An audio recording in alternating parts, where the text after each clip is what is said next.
বিসমিল্লাহি আলহামদুলিল্লাহ আসসালাতু ওয়াসসালামু আলাইকা ইয়া রাসূলুল্লাহ। সম্মানিত মুসলিম জনতা, আপনাদের সম্মুখে একটি গুরুত্বপূর্ণ টপিক নিয়ে আমি হাজির হলাম। আমরা পাই, শিক্ষিত হোক আর অশিক্ষিত হোক, শুধু সমাজের মুখ থেকে আমরা শুনি যে কোনো মানুষকে ঘৃণা করা যাবে না, কোনো মানুষকে অহংকার করা যাবে না, কোনো মানুষকে নিন্দা করা যাবে না। ইসলামী শরীয়তের বিধানে কতটুকু যুক্তিসঙ্গত? এটা ইসলামী শরীয়তের বিধানে কোনো মতোই যুক্তিসঙ্গত নয়। আমাদের মহান সৃষ্টিকর্তা আল্লাহ রাব্বুল আলামিন তিনি সূরা আয-যারিয়াতের ৫৬ নম্বর আয়াতে বলেছেন, ওয়ামা খালাকতুল জিন্না ওয়াল ইনসা ইল্লা লিয়াবুদুন।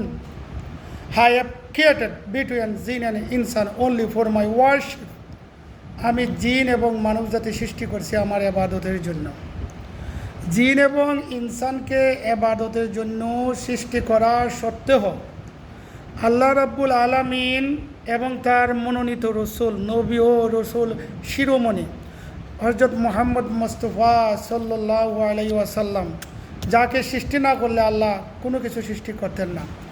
আল্লাহ এবং রসুল যৌথভাবে নিকৃষ্ট মানুষকে ঘৃণা করেছেন।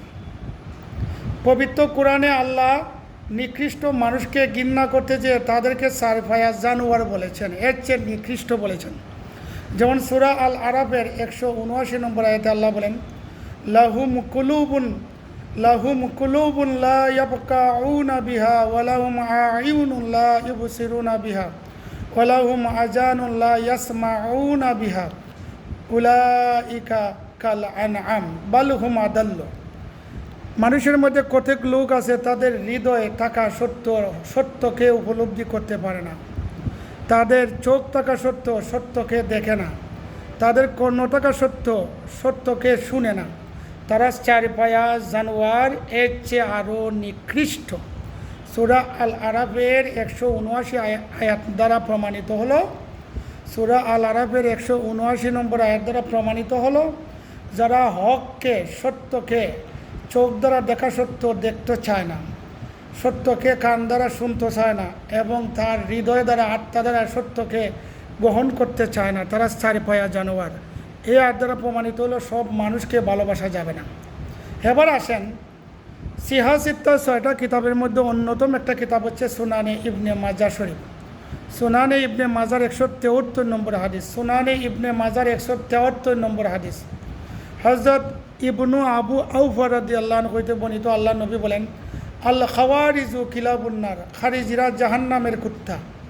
এখন আপনারা দেখেন, আমি যদি কাউকে বলি তুই কুত্তা, এটাকে আমি ভালোবেসে বললাম, না ঘৃণা করে বললাম, না রাগ করে বললাম? উত্তর আসবে, আমি কখনো ভালোবাসে কাউকে কুত্তা বলি নাই। কুত্তা যখন আমার মুখ থেকে উচ্চারণ হবে আমি অবশ্যই ঘৃণা করে বলেছি। তদ্রূপ আল্লাহ রসুল সাল্লাল্লাহু আলাইহি ওয়াসাল্লাম, নূর নবী সাল্লাল্লাহু আলাইহি ওয়াসাল্লাম, আমাদের জান প্রিয়, প্রাণ প্রিয় নবী, পিয়ারা নবী হযরত মুহাম্মদ মুস্তাফা সাল্লাল্লাহু আলাইহি ওয়াসাল্লাম খারিজিদেরকে জাহান্নামের কুত্তা বলেছেন। অতএব এই হাদিস দ্বারা প্রমাণিত সব মানুষকে ভালোবাসা যাবে না। আপনি দেখেন, সুনানে আবু দাউদ, সুনানে তিরমিজি শরীফে আরেকটা হাদিস আছে। ইমানের পরিপূর্ণতার পরিচয় দিতে যে আল্লাহ নবী বলেন, আল হুব্বু ফিল্লাহ ওয়াল বুগযু ফিল্লাহ, মান আতা লিল্লাহ ওয়া মানা লিল্লাহ ফাকাদ ইস্তাকমালাল ঈমান। যে আল্লাহকে খুশি করার জন্য কাউকে ভালোবাসলো, আল্লাহকে খুশি করার জন্য কাউকে দুশমনি করলো, যে আল্লাহকে খুশি করার জন্য দান করলো, আল্লাহকে খুশি করার জন্য দান করা থেকে বিরত থাকলো, সে যেন তার ঈমানকে পরিপূর্ণ করে নিল। তাহলে দুশমনিটাও হবে আল্লাহর ওয়াস্তে, ভালোবাসাটা হবে আল্লাহর ওয়াস্তে। এই জন্যই সহিহ হাদিসে বলা হচ্ছে, আল হুব্বু ফিল্লাহ ওয়াল বুগযু ফিল্লাহ, আল্লাহকে খুশি করার জন্য ভালোবাসো এবং আল্লাহকে খুশি করার জন্য দুশমনি করো।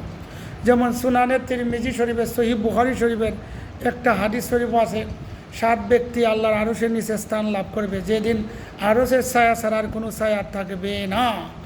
ওই দিন ওই ব্যক্তি একজন, যে আল্লাহকে খুশি করার জন্য আল্লাহর হস্তে কাউকে ভালোবাসবে, আবার আল্লাহকে খুশি করার জন্য, আল্লাহকে ভালোবাসা পাওয়ার জন্য দুইজন, একজন থেকে আরেকজন পৃথক হবে। তাহলে বোঝা গেল আল্লাহর শয়তানের রাস্তায় কাউকে ভালোবাসা যাবে না, তাগুদের রাস্তায় কাউকে ভালোবাসা যাবে না, আল্লাহর রাস্তায়, আল্লাহ রসুলের রাস্তায় একে অপরকে ভালোবাসতে হবে। আর ঢালাওভাবে সকল মানুষকে ভালোবাসা যাবে না। যদি সকল মানুষকে ঢালাওভাবে ভালোবাসার বিধান থাকতো, সূরা মায়েদার 51 নম্বর আয়াতে আল্লাহ কেন বলেন, ইয়া আইয়ুহাল্লাযীনা আমানু লা তাত্তাখিযুল ইয়াহুদা ওয়ান নাসারা, হে ইমানদারগণ তোমরা ইহুদি খ্রিস্টানদেরকে বন্ধু হিসাবে গ্রহণ করিও না। এ কথা কেন বললেন? আর সূরা আল আরাফের 179 নম্বর আয়াতে নিকৃষ্ট মানুষকে কেন সারিফায়ার জানোয়ারের চেয়েও নিকৃষ্ট বলেছেন? আর সুনানি ইবনে মারজা শরীফের 174 নম্বর হাদিসে নবীজি খারিজি থেকে কেন জাহান্নামের কুত্তা বলেছেন? এটা দ্বারা প্রমাণিত হয় সব মানুষ ভালোবাসার যোগ্য নয়। অনুরূপভাবে সহিহ বুখারী শরীফের 7064 নম্বর হাদিস হযরত আব্দুল্লাহ ইবনে উমর রাদিয়াল্লাহু আনহু হইতে বর্ণিত, আল্লাহর নবী অসংখ্য সাহাবী নিয়ে সমগ্র বিশ্ব মিল্লাতের জন্য দোয়া করছেন। শাম দেশকে, ইয়ামন দেশকে কেন্দ্র করে সমগ্র বিশ্বের জন্য দোয়া করছেন, কিন্তু নজ বর্তমান রিয়াদের জন্য দোয়া করেন নাই। সাহাবীরা 3 বার আবেদন করছে, এ রসুল আপনি আমাদের নজদের জন্য দোয়া করুন। রসুল বলছিলেন, উনাকা জালাজিল ওয়াল ফিতান ওয়াবিয়া ইয়াতলু কারণু শয়তান, আমি তাদের জন্য দোয়া করব না। এখানে ভূকম্প হবে, ভূমিকম্প হবে, ফিতনা ফাসাদ হবে, শয়তানের শিং উদয় হবে। অতএব ঢালাওভাবে সব মানুষকে ভালোবাসা যাবে না। Islam is the name of peace and safety. Accept Islam purely. If you want to get the recommendation of the Prophet, may Allah peace be upon him, it is my motivational speech. If you want to receive, thanks everyone to follow my video.